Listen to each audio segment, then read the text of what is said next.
Hello दोस्तों, स्वागत है आपका अपने यूट्यूब चैनल ग्रुपिंग हब में। तो जैसा कि एडुटेरिया का 2500 प्लस का जो सेट आया है मार्केट में, उसको हम कंप्लीट कर रहे थे और उसके अंतर्गत हम लोगों ने 3 सेट को कंप्लीट कर लिया था। आज का जो हमारा होने वाला है सेट नंबर 4, और इसके पहले सेट 3 ऑलरेडी चैनल पे आपके अपलोड कर दिया गया है। तो अगर आप वो सभी क्वेश्चन को नहीं देखे हैं तो प्लीज़ आप वो चैनल पे जाकर विजिट करके देख लें, और वो डिस्क्रिप्शन के लिंक में भी दिया हुआ रहेगा, तो वहाँ से भी आप जाकर देख सकते हैं। तो चलिए शुरू करते हैं। यह एडुटेरिया का 7500 प्लस का बहुविकल्पीय प्रश्न है, जो सभी एग्जाम के लिए all state PCS, BPSSC, Bihar SSC, railway, banking के लिए सभी महत्वपूर्ण होगा। तो चलिए आज चलते हैं। आज का जो हमारा होने वाला है सेट नंबर है 4, एडुटेरिया टेस्ट है 4, और इसके पूर्ण 50 क्वेश्चन को देखेंगे, साथ ही साथ उसका कुछ एक्सप्लेनेशन भी देखने का प्रयास करेंगे। तो चलिए शुरू करते हैं। इसके पहले आप अगर चैनल पे नए हैं तो चैनल को सब्सक्राइब कर दीजिए और बेल आइकन दबा दीजिए, ताकि आपको पल पल का अपडेट मिलता रहे। साथ ही साथ अगर एक वीडियो अच्छा लगा हो तो वीडियो को लाइक भी कीजिएगा। एक आपके लाइक से एक पॉजिटिव एनर्जी मिलता है, ताकि और भी वीडियो को बनाया जाए। तो चलिए क्वेश्चन पे चलते हैं। फर्स्ट क्वेश्चन हमारा पूछा गया है, कौन सा चालुक्य शासक था जिसने तुंगभद्रा नदी में डूबकर परम योग को प्राप्त किया था? बात किया गया है चालुक्य वंश का। तो चालुक्य 3 चालुक्य हुए थे। भारत के इतिहास में देखा जाए तो इतिहास में 3 चालुक्य का बात किया गया है। एक है वातापी का चालुक्य, एक बेंगी का चालुक्य और कल्याणी के चालुक्य। तो अगर बात किया जाए वातापी के चालुक्य से, तो वातापी के चालुक्य के पुलकेशिन प्रथम संस्थापक होते हैं। ठीक है, पुलकेशिन प्रथम वातापी के चालुक्य हैं, और ये प्रथम चालुक्य थे। अगर वही बात किया जाए, वातापी के बाद आता है बेंगी का चालुक्य, और सबसे अंतिम आता है कल्याणी का चालुक्य। 3 चालुक्य का वर्णन किया गया है इतिहास में। और चालुक्य वंश का बात किया जाए तो भारत में 6ठी से 12वीं शताब्दी तक चालुक्य वंश का प्रभुत्व रहता है दक्षिणी भारत में। ठीक है, कल्याणी के चालुक्य वेस्टर्न चालुक्य थे, वही बेंगी का चालुक्य पूर्वी चालुक्य कहलाए, और वातापी के चालुक्य सबसे पहले चालुक्य थे। वातापी के चालुक्य से याद रखना है पुलकेशिन द्वितीय। ठीक है, पुलकेशिन द्वितीय ने ही नर्मदा नदी के तट पर हर्षवर्धन को हराया था, यह भी याद रखना है। यहाँ पूछा गया है चालुक्य शासक कौन था जिसने तुंगभद्रा नदी में डूबकर परम योग को प्राप्त किया था? तो वो थे सोमेश्वर प्रथम। ऑप्शन हो जाएगा ए, सोमेश्वर प्रथम। वही बात किया जाए अगर तैलप द्वितीय का, तो तैलप द्वितीय है कल्याणी के चालुक्य के संस्थापक। कल्याणी के चालुक्य के संस्थापक है तैलप द्वितीय। ठीक है, तैलप द्वितीय कल्याणी के चालुक्य के संस्थापक है। नेक्स्ट देखते हैं, चोल मंदिर में कौन सी उनकी प्रमुख विशेषता है?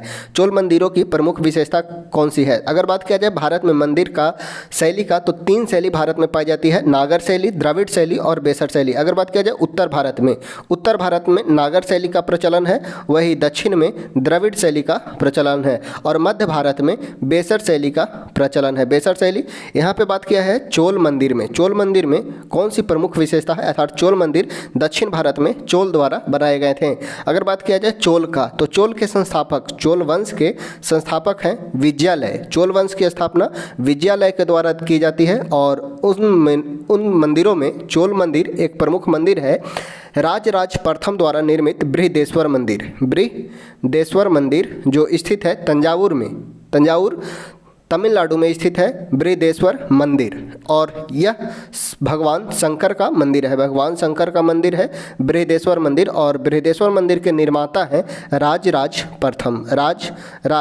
प्रथम जो चोल वंश से संबंधित है। इसमें जो बात किया गया है चोल मंदिर का, ठीक है, चोल मंदिर में उनका प्रमुख विशेषता क्या होता था? तो वो था विमान शैली का प्रयोग। ऑप्शन हो जाएगा सी। हालांकि गोपुरम दक्षिण भारत में मंदिरों में प्रमुखता जो थी वो था गोपुरम दक्षिण भारत के मंदिर का प्रमुख विशेषता था। यहाँ पे है चोल मंदिर में प्रमुख विशेषता था विमानन। ऑप्शन हो जाएगा सी।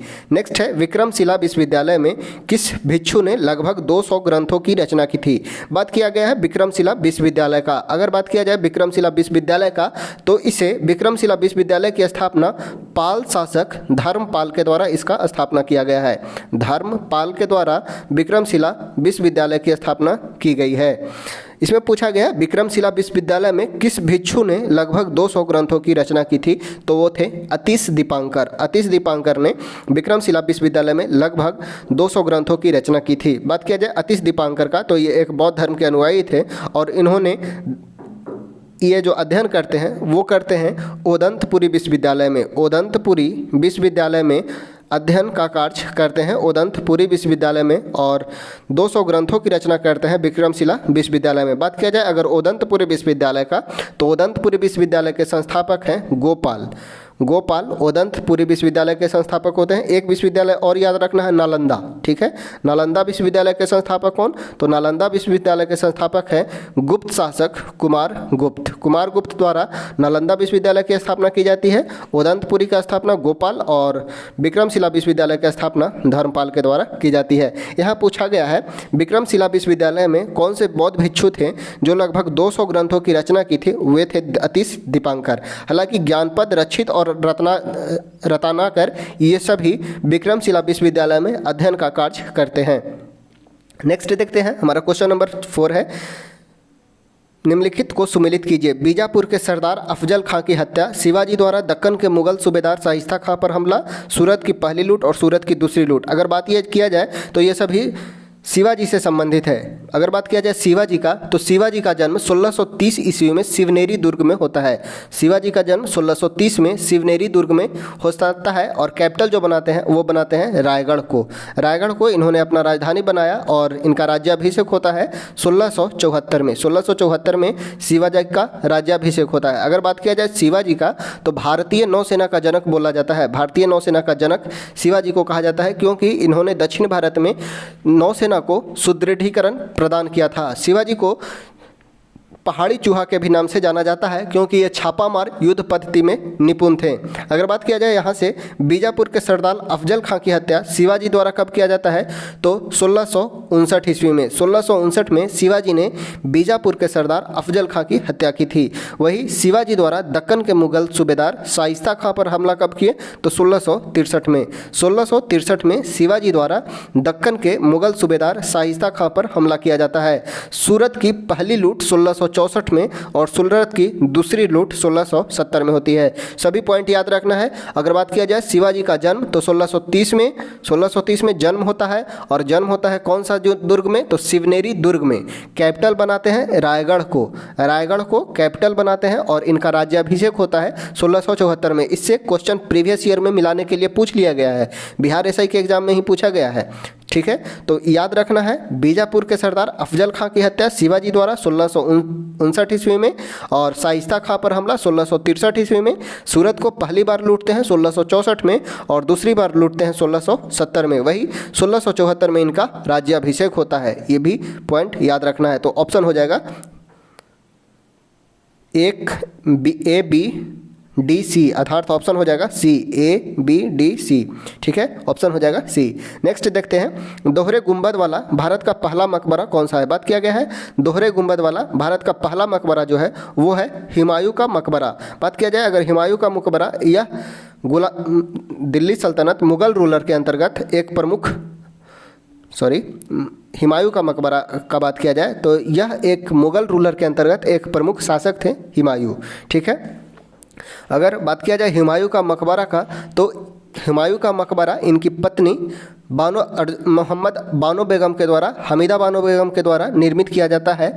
हुमायूं का मकबरा हमीदा बानो बेगम के द्वारा। और यह निर्मित कहाँ किया जाता है? तो यह है दिल्ली में इनका मकबरा का निर्माण किया जाता है। अगर बात किया जाए मुगल रूलर में सभी का मकबरा कहाँ है? तो याद रखने के लिए एक ट्रिक याद रखेंगे, बादशाह, बाबर, हुमायूं, अकबर, जहांगीर, शाहजहां और औरंगजेब सभी है। बाबर क्रम इस प्रकार है, बाबर, हुमायूं, अकबर, जहांगीर, शाहजहां, औरंगजेब। यहाँ पे लिखेंगे कादी सिलाराबाद, पूरा याद रखना है। का, उसके बाद है दी, उसके बाद है सी, कादी सी, उसके बाद है ला, उसके बाद है रा, और उसके बाद है बाद। ठीक है, अगर का से बात किया जाए तो काबुल, यानी कि बाबर का मकबरा कहाँ है? तो यह है काबुल में। उसके बाद है हुमायूं का मकबरा कहाँ होगा? तो ये हो जाएगा दिल्ली में। उसके बाद है हुमायूं के बाद हो जाएगा अकबर का मकबरा जो है वो है सिकंदरा में, ठीक है, अकबर का मकबरा सिकंदरा में। उसके बाद है जहांगीर, जहांगीर का मकबरा जो है वो है लाहौर में। वही बात किया जाए अगर शाहजहां का, तो शाहजहां का हो जाएगा आगरा में, लास्ट वर्ड याद रखना है, शाहजहां का हो जाएगा आगरा में, और औरंगजेब का हो जाएगा वो हो जाएगा औरंगाबाद में। याद रखना है ऐसे कादी-सी-ला-रा-बाद, कादी सिलाराबाद, जैसे जगह का नाम याद रखते हैं औरंगाबाद, मुजफ्फराबाद, उसी तरह से याद रखना है कादी सिलाराबाद। प्रमुख मुगल रूलर जो भी थे उनका मकबरा का क्रम ये है, ठीक है। अगर हुमायूं का मकबरा का निर्माण उनकी पत्नी हमीदा बानो बेगम के द्वारा। अगर बात किया जाए शेरशाह का मकबरा, तो शेरशाह का मकबरा बिहार के सासाराम में स्थित है, और शेरशाह का मकबरा जो है 122 फीट ऊंची है, 122 फीट ऊंची। इसका निर्माण अगर बात किया जाए तो शेरशाह के पुत्र इस्लाम शाह के द्वारा इसका निर्माण किया जाता है। आपको बताते चले 1545 में शेरशाह की मृत्यु कालिंजर के किले को जीतने के क्रम में हो जाती है। 1545 में शेरशाह की मृत्यु हो जाती है कालिंजर के किला को भेदने के क्रम में। बुलंद दरवाजा का बात किया जाए तो बुलंद दरवाजे का निर्माण अकबर के द्वारा 1571 में गुजरात विजय के उपलक्ष्य में किया जाता है। बुलंद दरवाजा का निर्माण अकबर द्वारा 1571 में गुजरात अभियान के दौरान किया जाता है। वही बात किया जाए अगर बाबर का मकबरा, तो बाबर का मकबरा का निर्माण काबुल में किया गया है, काबुल में किया गया है। हालांकि जब बाबर का मृत्यु हुआ था लाहौर में, तो लाहौर में ही इसे दफना दिया जाता है। उसके बाद इसके पौत्र जहांगीर के द्वारा इसे काबुल में दफनाया जाता है। ऑप्शन यहाँ पे हो जाएगा, पूछा गया था दोहरे गुंबद वाला कार का मकबरा, तो ये है हुमायूं का मकबरा। अगर बात किया जाए भारत में मकबरा निर्माण शैली के जन्मदाता कहा जाता है इल्तुतमिश को। इल्तुतमिश अर्थात दिल्ली सल्तनत का वास्तविक संस्थापक इल्तुतमिश को भारत में मकबरा निर्माण शैली का जनक कहा जाता है। नेक्स्ट देखते हैं, दिल्ली सल्तनत काल में मजलिस ए खलवत का अर्थ मंत्री परिषद होता था, जिसमें कौन सम्मिलित नहीं था। मंत्री परिषद में कौन सम्मिलित नहीं होते थे, तो ये थे सद्र उस सुदूर संबंधित नहीं था मंत्रिपरिषद में। बात किया जाए अगर वजीर का, तो जो आज का देखते हैं पीएम, तो पीएम का पद वजीर को कहा जाता था। वही अरीज ए मुमालिक में सेना का प्रमुख होते थे। सेना प्रमुख को अरीज ए मुमालिक कहा जाता था, सेना प्रमुख को अरीज ए मुमालिक। वही अगर बात किया जाए दीवान ए इंसा का संबंध विदेश मंत्री से था, विदेश मंत्री का संबंध दीवान ए इंसा से था। तो सदर उस सुदूर का संबंध मंत्री परिषद से नहीं था। ऑप्शन हो जाएगा सी। नेक्स्ट देखते हैं, चरक संहिता कितने अध्याय एवं खंडों में विभाजित है। बात किया गया है चरक संहिता का, तो चरक संहिता के लेखक हैं चरक। चरक संहिता के लेखक जो हैं वो हैं चरक, और ये कनिष्क के समकालीन रहते हैं, कनिष्क के समकालीन होते हैं, कनिष्क के दरबार में रहते हैं चरक, और इन्होंने चरक संहिता लिखे। और चरक संहिता संबंधित है आर्युवेद से संबंधित है चरक संहिता, और यह संस्कृत भाषा में लिखा गया है चरक संहिता, जिसमें 120 अध्याय और 8 खंड है। 120 अध्याय और 8 खंड का वर्णन किया गया है। ऑप्शन हो जाएगा ए। चरक संहिता के अलावा एक याद रखना है सुश्रुत के द्वारा रचित सुश्रुत ग्रंथ, ठीक है। नेक्स्ट देखते हैं, भील सेवा मंडल की स्थापना किसके द्वारा की गई। भील सेवा मंडल भील जनजातियों के लिए ठक्कर बप्पा के द्वारा, ए.बी. ठक्कर के द्वारा भील सेवा मंडल की स्थापना 1922 में की गई थी। ऑप्शन हो जाएगा बॉल। 1922 में भील सेवा मंडल की स्थापना ए.बी. ठक्कर ने की थी। ए.बी. ठक्कर को ठक्कर बप्पा या आदिवासी गांधी के भी नाम से जाना जाता है।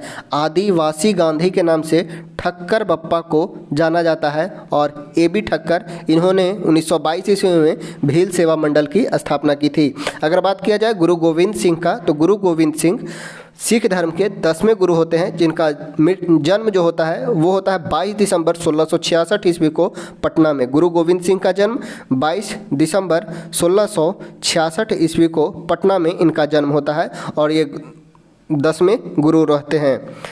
यहाँ पे हो जाएगा option number D, A B. Thakkar.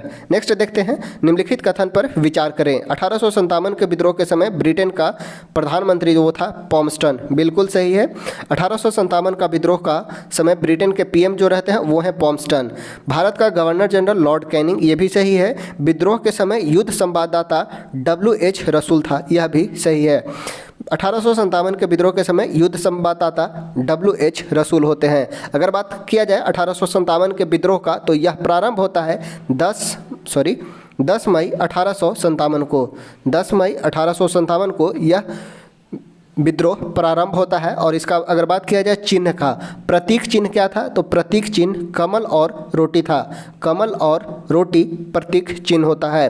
अगर बात किया जाए कमल और रोटी प्रतीक चिन्ह होता है। अगर वही बात किया जाए इसका रणनीति किनके द्वारा बनाया गया था, तो रणनीति जो बनाया गया था वो थे रनोजी बापू। रनोजी बापू के द्वारा इनका रणनीति बनाया गया था। 1857 के विद्रोह का रणनीति जो बनाए थे वो रनोजी बापू और अदीमुल्लाह खान के द्वारा बनाया गया था। अदीमुल्लाह खान के द्वारा बनाया गया था। अदीमुल्लाह खान के द्वारा। तो इसमें ऑप्शन जो हो जाएगा वो तीनों सही है। 1857 का विद्रोह के समय ब्रिटेन के PM Palmerston, governor general Lord Canning, संवाददाता WH रसूल। प्रारंभ 10 मई 1857 को। प्रतीक चिन्ह कमल की रोटी। रणनीति जो तैयार किया गया रनोजी बापू और अदीमुल्लाह खान के द्वारा तैयार किया गया था। एक और याद रखिएगा, मुगल रूलर कौन थे, तो बहादुर शाह द्वितीय। बहादुर शाह द्वितीय। और सेनापति का अगर बात किया जाए तो सेनापति जो था वो था बख्त खान। बख्त खान का भी नाम याद रखना है।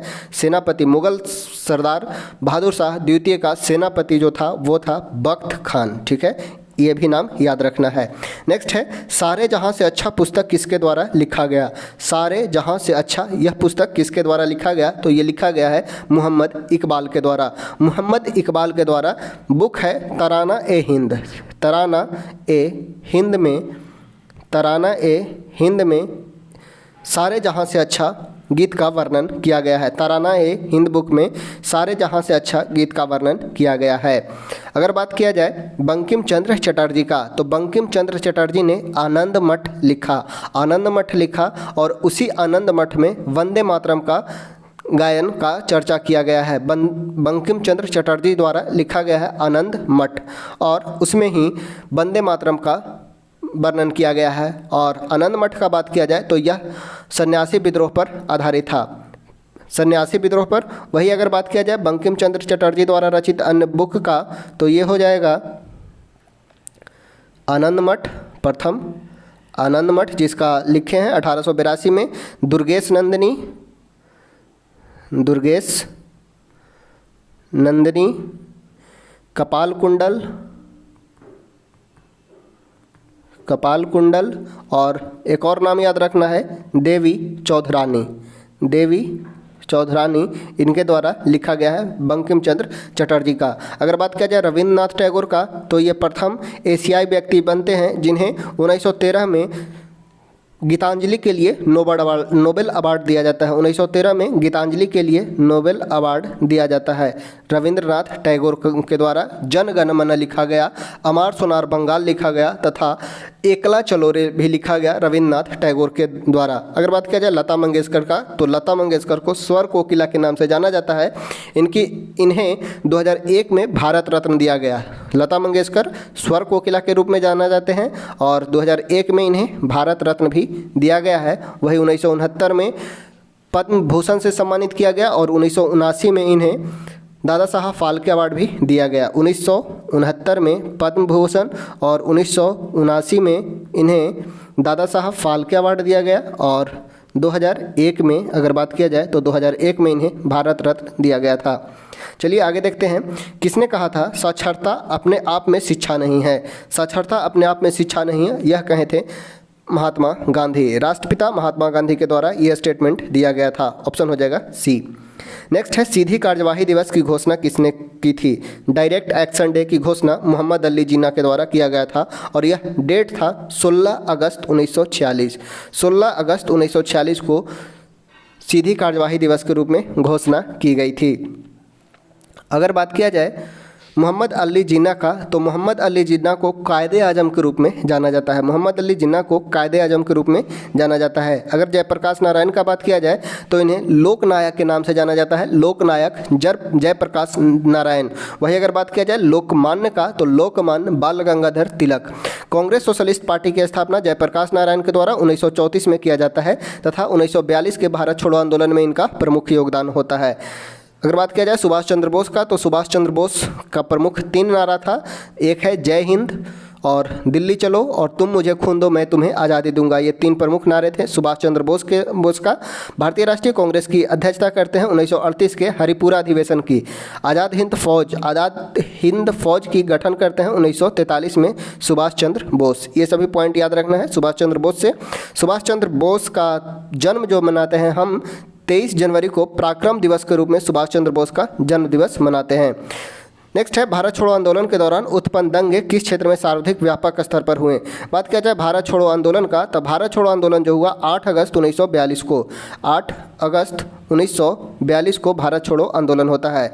और भारत छोड़ो आंदोलन के समय गांधी जी ने एक प्रमुख नारा दिया था, करो या मरो, करो या मरो, डू और डाई का नारा गांधी जी के द्वारा। वही भारत छोड़ो का नारा किसके द्वारा दिया गया था, तो भारत छोड़ो का नारा यूसुफ मेहर अली के द्वारा, यूसुफ मेहर अली के द्वारा नारा दिया गया था भारत छोड़ो। साथ ही साथ यूसुफ मेहर अली ने ही 1928 के साइमन कमीशन के विरोध में साइमन गोबैक का नारा भी यूसुफ मेहर अली ने ही दिया था। अगर बात किया जाए किस क्षेत्र में सबसे अधिक दंगा हुआ था, तो वो था संयुक्त प्रांत अर्थात आज का यूपी क्षेत्र। नेक्स्ट है महात्मा गांधी की पुस्तक हिंद स्वराज कब लिखी गई, किस वर्ष लिखी गई थी हिंद स्वराज, तो हिंद स्वराज 1909 में आया महात्मा गांधी का बुक हिंद स्वराज दक्षिण अफ्रीका से। दक्षिण अफ्रीका में गांधी जी 1893 में जाते हैं दक्षिण अफ्रीका दादा अब्दुल्ला की वकालत करने। 1894 में महात्मा गांधी के द्वारा दक्षिण अफ्रीका में नटाल इंडिया कांग्रेस की स्थापना की जाती है 1894 में। वही 1904 में फिनिक्स फॉर्म का स्थापना, 1910 में टॉलस्टॉय फॉर्म का स्थापना, 1916 में साबरमती आश्रम की स्थापना, 1936 में वर्धा आश्रम की स्थापना गांधी जी के द्वारा किया जाता है। अगर बात किया जाए रचनात्मक कार्य का, तो गांधी जी द्वारा लिखा गया है नवजीवन गांधी जी का एक पत्रिका था, उसी के साथ नवजीवन और हरिजन 2 पत्रिका का नाम याद रखना है, नवजीवन और हरिजन। अगर बात किया जाए यंग इंडिया का, तो यंग इंडिया गांधी जी द्वारा लिखा गया 1932 में गांधी जी द्वारा 1932 में यंग इंडिया लिखा गया।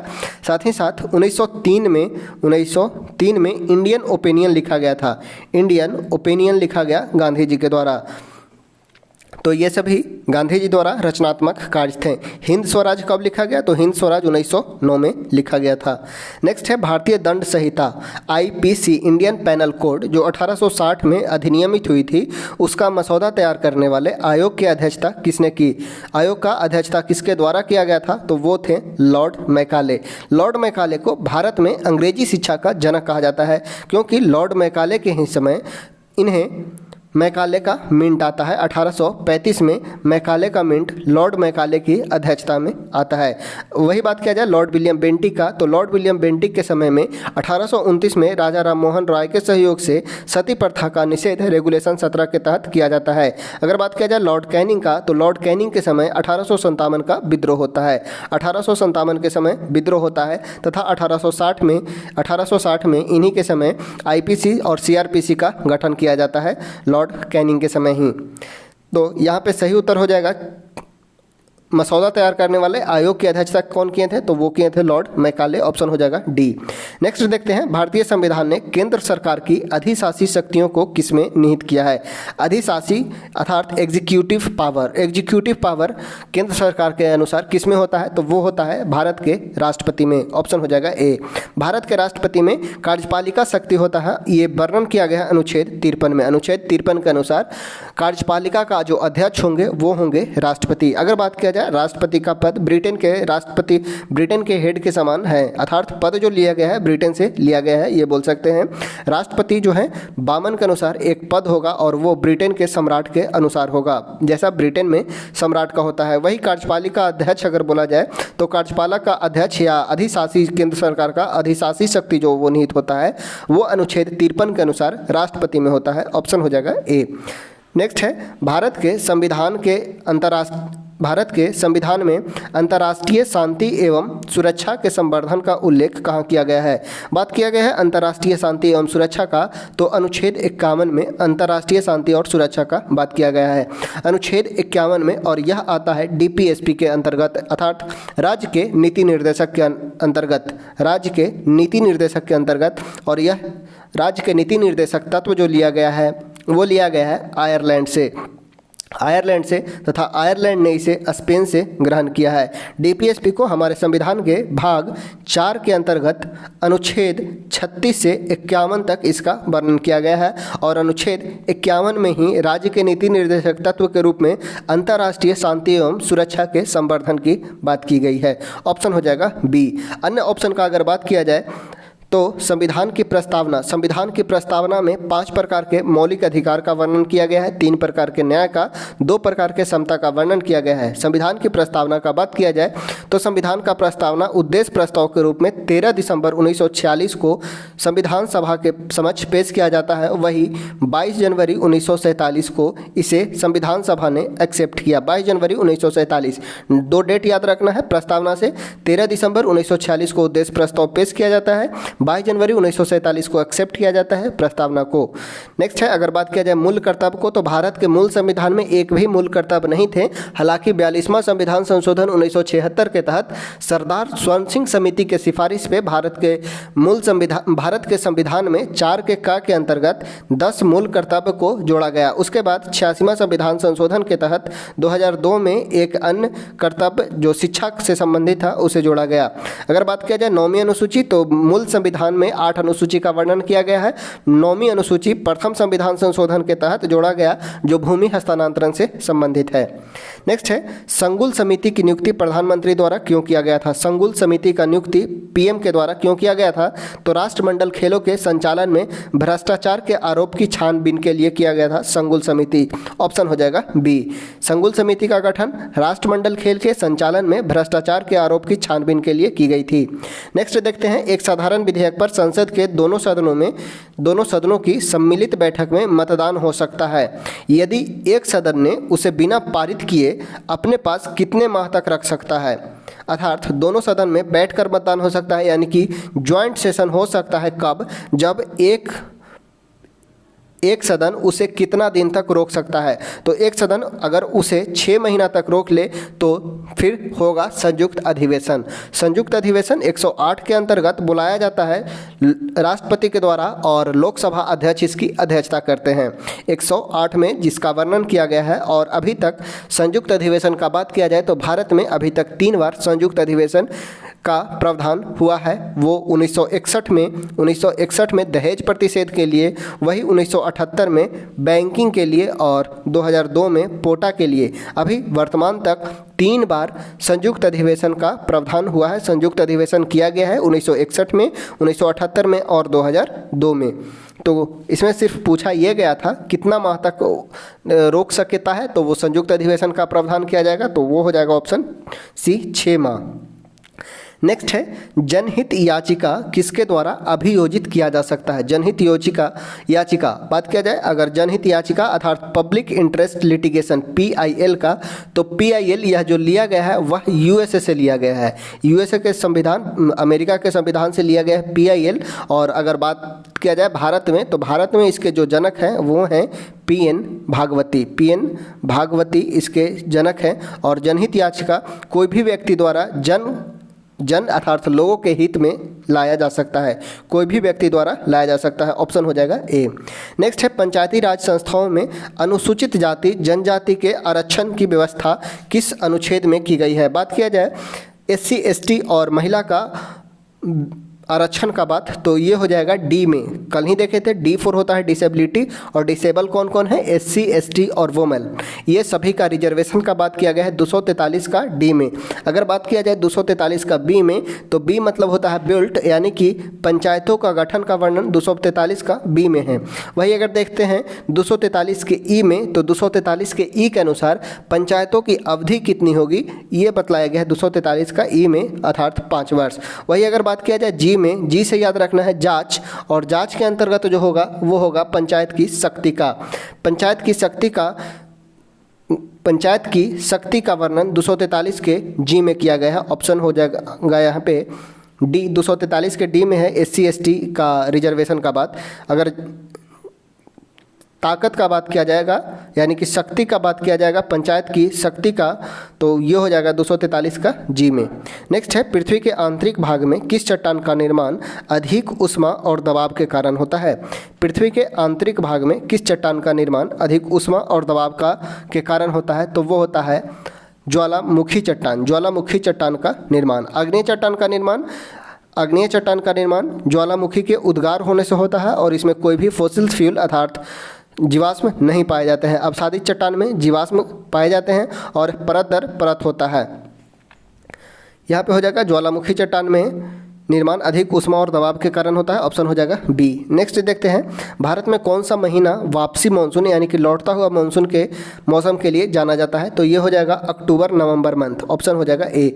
लौटती हुई मानसून के कारण तमिलनाडु के तटों पर वर्षा होती है। क्वेश्चन ये भी पूछा जाता है लौटती मानसून से सबसे अधिक वर्षा कहाँ होता है, तो ये होता है तमिलनाडु के तटों पर। और लौटता हुआ मानसून कब आता है, तो अक्टूबर नवंबर में, ऑप्शन हो जाएगा ए। पीर पंजाल श्रेणी कहाँ स्थित है। पीर पंजाल श्रेणी अव्यवस्थित है, किस हिमालय का भाग है, तो पीर पंजाल है लघु हिमालय का, ऑप्शन हो जाएगा ए लघु हिमालय में।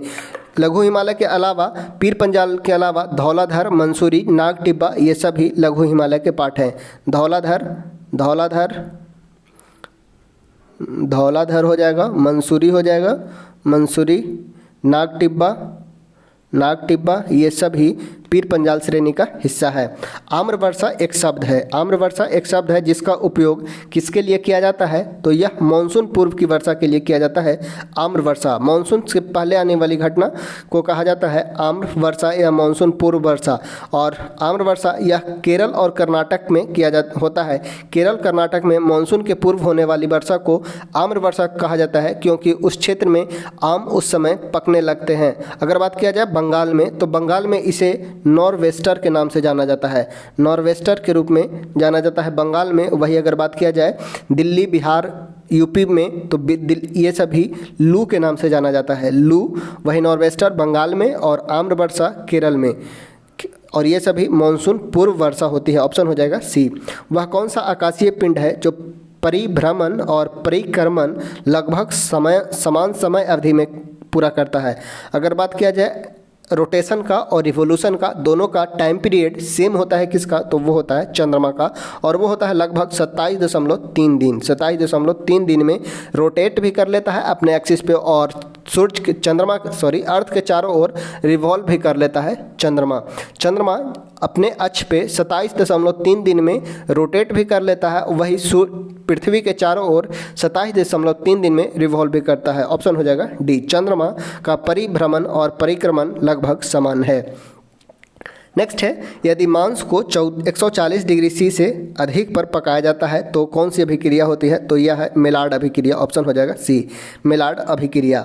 किस विद्युत चुंबकीय तरंग में सबसे अधिक आवृत्ति होती है, तो सबसे अधिक अगर आवृत्ति का बात किया जाए तो सबसे अधिक होता है गामा में, सबसे अधिक आवृत्ति गामा में। उसके बाद अगर बात किया जाए तो एक्स रेज में, और उसके बाद अगर बात किया जाए तो अल्ट्रा वायलेट रेज में यानी कि यूवी रेज में। उसके बाद किया जाए तो विजिबल रेज में यानी कि एक्स यूवी, याद रखना है गामा एक्स यूवी, ठीक है। एक्स यूवी कार का नाम याद रहेगा, x UV gamma x UV, x gamma, उसके बाद है एक्सरे, एक्सरे के बाद हो जाएगा अल्ट्रा वायलेट रे, उसके बाद हो जाएगा विजिबल रे, 4 याद रखना है। उसके बाद है इंफ्रारेड रेज यानी कि आईआर, उसके बाद है आईआर स्मॉल रेडिएशन, और उसके बाद है large radiation, IR SR LR, ये क्रम हो जाएगा। तो इसमें सबसे अधिक पूछा गया था, तो सबसे अधिक जो हो जाएगा वो हो जाएगा गामा रेड का। नेक्स्ट है किन कारणों से इंद्रधनुष का निर्माण होता है। इंद्रधनुष का निर्माण के लिए प्रभावी कारक जो है वो है अपवर्तन, परावर्तन और प्रकीर्णन। सूर्य के विपरीत दिशा में निर्माण होता है, सूर्य के ठीक विपरीत दिशा में होता है बारिश होने के बाद। अपवर्तन, परावर्तन और प्रकीर्णन का संयुक्त प्रभाव होता है, ऑप्शन हो जाएगा ए। बुलेट प्रूफ जैकेट के निर्माण में आमतौर पर किस सिंथेटिक फाइबर का प्रयोग किया जाता है, तो यह है केवलर का प्रयोग, केवलर का प्रयोग किया जाता है बुलेट प्रूफ जैकेट के निर्माण में। नेक्स्ट है प्रति उधारोपातन की अभिक्रिया में क्या किस चीज़ में परिवर्तन होता है। अगर बात किया जाए सिर्फ उधारोपातन का, तो उधारोपातन में ठोस को गर्म करने पर सीधे गैस अवस्था में बनता है। ठोस को यानी कि सॉलिड को अगर हीट करेंगे तो सीधे लिक्विड न होकर सीधे गैस में चेंज होगा, तो ये कहलाता है उधारोपातन। वही अगर गैस से सॉलिड में अगर चेंज हो तो ये कहलाता है प्रति उधारोपातन। प्रति उधारोपातन में गैस से सीधे ठोस में परिवर्तन हो जाएगा, अर्थात ऑप्शन हो जाएगा ए, और इसे कहा जाता है डिपोजिशन, और वही ये कहलाता है सब्लिमेशन अर्थात ऊर्ध्वपातन, और डिपोजिशन अर्थात प्रति ऊर्ध्वपातन। तो इसमें गैस से सीधे ठोस में चेंज होता है, ऑप्शन हो जाएगा ए। नेक्स्ट है, किसका उपयोग श्वास परीक्षण में शराबी चालकों की जांच करने के लिए किया जाता है? श्वास परीक्षण में शराबी चालक की जांच के लिए किया जाता है पोटेशियम डाइक्रोमेट का याद रखना है। पोटेशियम डाइक्रोमेट का यूज जो पुलिस चेकिंग अभियान के दौरान ड्रिंक लोगों को चेक करने में किया जाता है, वो है पोटेशियम डाइक्रोमेट। अगर बात किया जाए तरल नाइट्रोजन का, तो तरल नाइट्रोजन को वीर्य को संरक्षित रखने में तरल नाइट्रोजन का यूज किया जाता है। नेक्स्ट है, ब्रुसोलिस नामक बीमारी किसके कारण होता है? ब्रुसोलिस नामक बीमारी किसके कारण होता है? तो यह होता है जीवाणु के कारण होता है ब्रुसोलिस नामक बीमारी, ऑप्शन हो जाएगा ए। अगर अन्य बात किया जाए जीवाणु के कारण होने वाला रोग, तो वो हो जाएगा टिटनस, हैजा, टाइफाइड, क्षय रोग, डिप्थेरिया, ये सभी जीवाणु के कारण होते हैं। वही अगर बात किया जाए अगर विषाणु के कारण, तो विषाणु के कारण होता है एड्स, डेंगू ज्वर, पोलियो, इन्फ्लुएंजा, चेचक, छोटी माथा, ट्रैकोमा, ये सभी विषाणु के कारण होते हैं। अगर बात किया जाए प्रोटोजोआ का, तो प्रोटोजोआ के कारण होने वाले प्रमुख रोग है मलेरिया, पायरिया, पेचिस, ये सभी प्रोटोजोआ के कारण होते हैं। अगर बात किया जाए कवक का, तो कवक द्वारा होने वाले प्रमुख रोग में आ जाएंगे दाद, खाद, खुजली, ये सभी कवक द्वारा रोग होते हैं। नेक्स्ट है, एक सामान्य वयस्क मानव शरीर में लगभग कितना ग्राम मैग्नीशियम होता है? अगर बात किया जाए मनुष्य में मैग्नीशियम का, तो लगभग होता है 25 ग्राम, ऑप्शन हो जाएगा डी, 25 ग्राम। नेक्स्ट है, सूक्ष्म जीव मृत पौधों से किसका उत्पादन करने के लिए कार्य करते हैं? सूक्ष्म जीव मृत पौधों से किसका उत्पादन करने के लिए कार्य करते हैं? तो ह्यूमस का उत्पादन करने के लिए कार्य करते हैं, ह्यूमस बनाते हैं, ऑप्शन हो जाएगा डी, ह्यूमस। अमीबा का भोजन का पाचन किस में होता है? अमीबा में भोजन का पाचन किस में होता है? तो ये होता है भोजन रसधानी में अमीबा में भोजन का पाचन होता है। अगर बात किया जाए अमीबा का, तो अमीबा का कोई फिक्स रेगुलर शेप नहीं होता है इसका। अगर बात किया जाए प्रचलन अंग का, तो प्रचलन अंग अमीबा का होता है कूटपाद। अमीबा का प्रचलन अंग अर्थात चलने के लिए होता है, वो होता है कूटपाद के सहारे चलते हैं, और पाचन जो होता है वो होता है भोजन रसधानी में। नेक्स्ट है, जल के पुनः अवशोषण में किस हार्मोन की भूमिका महत्वपूर्ण होती है? जल के अवशोषण में कौन सा हार्मोन की महत्वपूर्ण भूमिका होती है? तो वो होता है वैसोप्रेसिन, ऑप्शन हो जाएगा ए। नेक्स्ट है, गर्भनाल में कितनी धमनियां पाई जाती है? तो 2 धमनियां पाई जाती है, ऑप्शन हो जाएगा बी, गर्भनाल में 2 धमनियां पाई जाती है। नेक्स्ट है 39 नंबर, कौन सा मेडुला ओब्लोंगाटा का कार्य नहीं है? बात किया जाए मेडुला ओब्लोंगाटा का, तो यह मस्तिष्क का भाग है, और इसमें कौन सा कार्य नहीं है? तो है पेशियों के संकुचन पर नियंत्रण। पेशियों के संकुचन पर नियंत्रण रखने का कार्य सेरेबेरम का होता है। सेरेबेरम का कार्य होता है पेशियों के संकुचन पर नियंत्रण, अर्थात चल शक्ति को नियंत्रित करता है सेरेबेरम। वही रक्तदाब का नियंत्रण करना, हृदय के धड़कन का नियंत्रण करना, उपापचय का नियंत्रण करना, ये सभी क्रियाएं मेडुला ओब्लोंगाटा के द्वारा किया जाता है। मेडुला ओब्लोंगाटा के द्वारा ये सभी क्रियाएं किया जाता है। वही पेशियों के संकुचन पर सेरेबेरम का नियंत्रण होता है, ऑप्शन हो जाएगा डी। ओटो वन ग्यूरिक 17वीं शताब्दी में किस आविष्कार के लिए प्रसिद्ध हुए?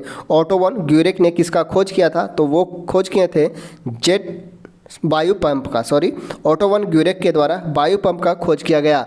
अगर बात किया जाए डीजल इंजन का, तो डीजल इंजन की खोज करता है रुडोल्फ डीजल। वही जेट इंजन का अगर बात किया जाए, तो जेट इंजन का खोज फ्रैंक व्हिटल के द्वारा किया गया। और विद्युत लैंप का बात किया जाए, तो थॉमस अल्वा एडिसन ने विद्युत लैंप का खोज किया था। वायु पंप के खोज ओटो वन ग्यूरिक के द्वारा किया गया, ऑप्शन हो जाएगा बी। अल्पावधि में भूमि के भिन्न किसी अन्य उत्पादन द्वारा अर्जित अधिशेष को क्या कहा जाता है? तो यह कहलाता है आभासी लगान, ऑप्शन हो जाएगा सी, आभासी लगान। नेक्स्ट है, IMF अंतर्राष्ट्रीय मुद्रा कोष किस सम्मेलन की देन है?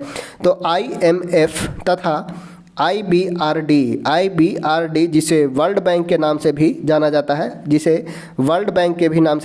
है, यह सभी ब्रिटेन वुड्स सम्मेलन का देन है। ब्रिटेन वुड्स सम्मेलन 1945 में IMF और IBRD का स्थापना किया जाता है, जिसे बाद में IBRD को वर्ल्ड बैंक के रूप में भी जाना जाता है। दोनों का हेडक्वार्टर का बात किया जाए, तो दोनों का हेडक्वार्टर वाशिंगटन DC में है। IMF यानी कि इंटरनेशनल मॉनेटरी फंड तथा international bank for reconstruction development, जिसे बाद में वर्ल्ड बैंक यानी कि विश्व बैंक कहा गया, ये सभी ब्रेटन वुड सम्मेलन का देन है, ऑप्शन हो जाएगा डी। नेक्स्ट है, किसे चिपको आंदोलन के व्यवहारिक पक्ष के रूप में जाना जाता है। बात किया जाए अगर चिपको आंदोलन का, तो यह पर्यावरण से संबंधित वृक्षों की कटाई से एक महत्वपूर्ण आंदोलन उत्तराखंड के चमोली जिला में 1973 में प्रारंभ किया गया एक प्रमुख आंदोलन था। 1973 में उत्तराखंड में प्रारंभ किया गया प्रमुख आंदोलन। इसमें व्यवहारिक पक्ष के रूप में कॉमरेड गोविंद सिंह रावत को जाना जाता है, ऑप्शन हो जाएगा सी। कॉमरेड गोविंद सिंह रावत को व्यवहारिक पक्ष के रूप में जाना जाता है। हालांकि चिपको आंदोलन से ये सभी नेता संबंधित है, चंडी प्रसाद भट्ट हो, गौरा देवी हो या सुंदरलाल बहुगुणा हो, ये सभी चिपको आंदोलन से संबंधित नेता हैं और इनमें व्यवहारिक पक्ष के रूप में जाना जाता है कॉमरेड गोविंद सिंह रावत को, ऑप्शन हो जाएगा सी।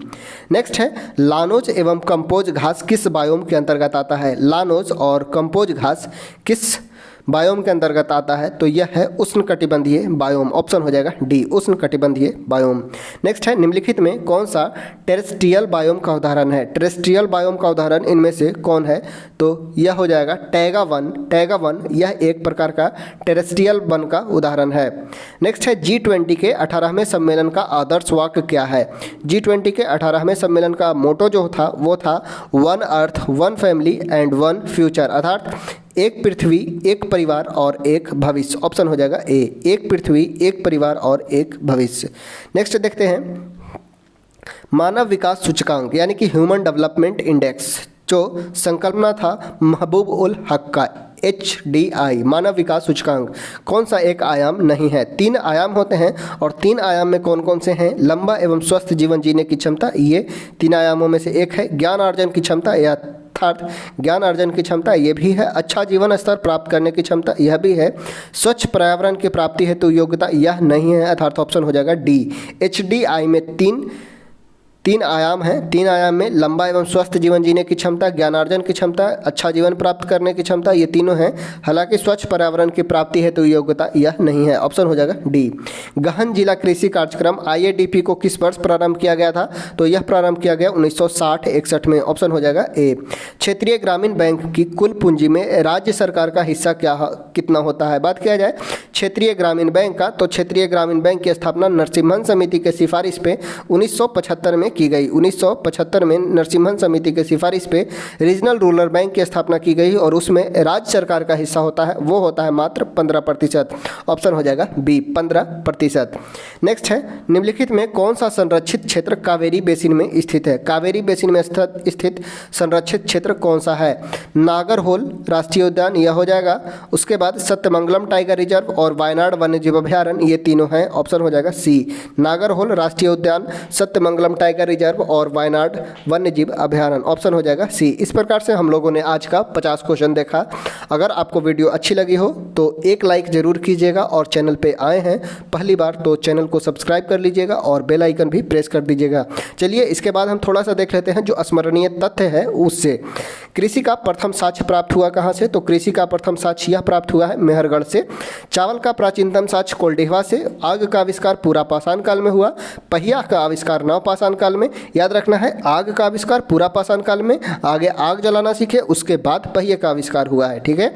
तो पहिए का आविष्कार नव पाषाण काल में। मानव द्वारा सर्वप्रथम प्रयुक्त अनाज कौन था, तो यह था जौ, यव जिसे कहा गया जौ। मानव द्वारा सर्वप्रथम प्रयोग में लाया गया धातु कौन सा था, तो यह था तांबा धातु। तांबा का प्रयोग प्रथम बार किया गया था। राष्ट्रीय मानव संग्रहालय कहाँ स्थित है, तो राष्ट्रीय मानव संग्रहालय स्थित है भोपाल में। सिंधु सभ्यता के प्रमुख बंदरगाह कौन कौन से थे, तो वो था लोथल और सुरकोटदा। लोथल को मिनी हड़प्पा की भी संज्ञा दी गई है। लोथल गुजरात में स्थित है। लोथल और सुरकोटदा सिंधु सभ्यता के प्रमुख बंदरगाह थे। हड़प्पा और मोहनजोदड़ो को संयुक्त जुड़वा राजधानी किसने कहा था, तो स्टुअर्ट पिगट महोदय के द्वारा हड़प्पा और मोहनजोदड़ो को संयुक्त राजधानी की संज्ञा दी गई थी। तो चलिए वीडियो को आज करते हैं यहीं पे समाप्त।